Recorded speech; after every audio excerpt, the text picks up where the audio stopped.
Hello and welcome back to another video, guys. In this video I'm working on this Jaguar XJ.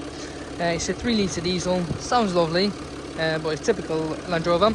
So if you're getting the engine management light on and you are going into LIMP mode as if you're losing all the power, and if you plugged into the diagnostic and you're getting P2263, this will go back to a few things. Now it could be the turbo, okay?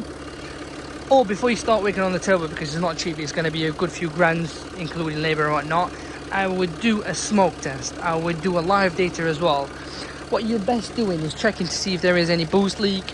Usually says under boost, whereas this has just come back with boost. Obviously, if they're alright, you can then move on to the turbo and check to see if there's any play within the turbo. If there is, obviously that makes sense, that's why you're losing power. There's a lot of things, it's like a hit and miss, or even the sensors.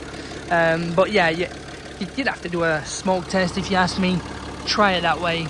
If there is any leak, get that sorted, then move on. If not, get onto the turbo, and that should, well, you're hoping that would cure it after. But yeah, it's a hit and miss really, but if not, get cracking with the turbo, I would say. There is no questions. And it is a bit of a ball ache to work on, because it's just compacted with so many hose pipes and sensors, and the engine side is quite big.